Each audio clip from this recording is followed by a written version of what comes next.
বন্ধুরা, চলে আসলাম মায়ের রান্নাঘরে। আশা করি আপনারা ভালো আছেন। আলহামদুলিল্লাহ, আমিও ভালো আছি। আজকে রান্না করবো লাল মুরগি আলু দিয়া। দেখেন কিভাবে পাক করি।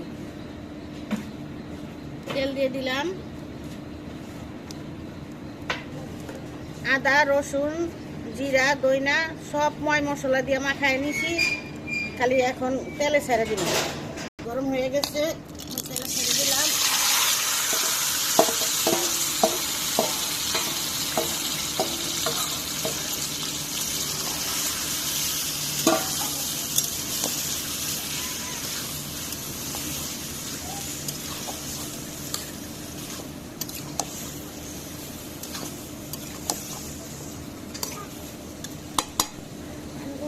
দিয়ে দিলাম, এখন পানি উঠবো, মাংসের থেকে একটা পানি উঠবো।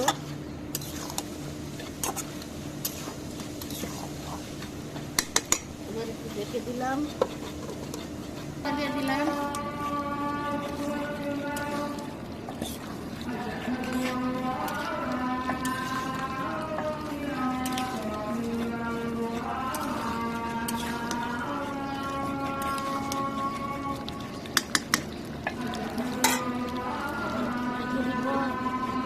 এখন আলু দিয়ে দিব, আলু দিয়ে আবার কষাইব।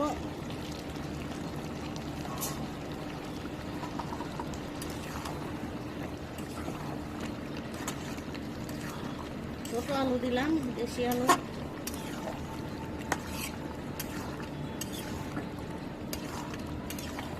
ভালো করে ভাজা ভাজা করবো, তারপরে বলবো।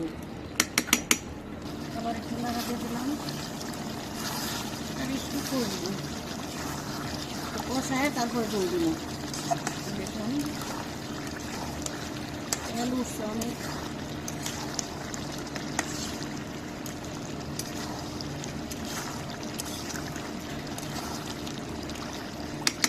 একটু কষাবো। এখন দেখে দিলাম কষানো হয়ে গেছে। এখন ঝুল দিয়ে দিব। এখন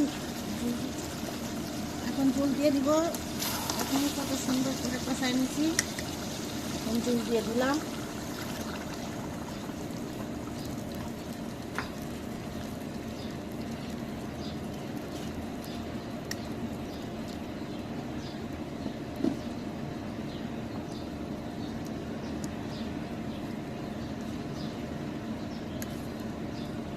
গরম পানি দিয়ে দিছি, ফুটন্ত গরম পানি।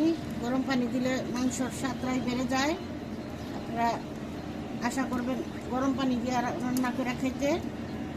গরম পানি করে সব মাংস রান্না করে খেয়ে দেখবেন, অনেক ভালো লাগে।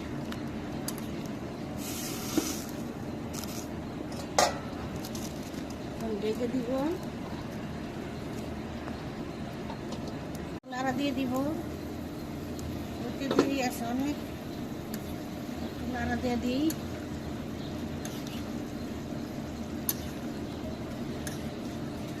আবার ডেকে দিব,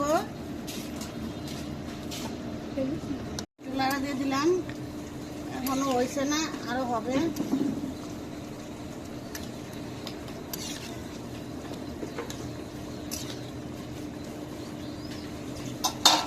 আবার ডেকে দিব। আমাদের মুরগির মাংস তরকারি রান্না শেষ হয়েছে। অনেক সুন্দর হয়েছে কালারটা। এভাবে রান্না করে অবশ্যই খেয়ে কমেন্টে জানাবেন কীরকম হয়েছে। কোনো ভুল ত্রুটি হলে অবশ্যই জানাবেন, তা আমরা অবশ্যই সংশোধন করে নেব। লাইক শেয়ার সাবস্ক্রাইব করবেন। ধন্যবাদ।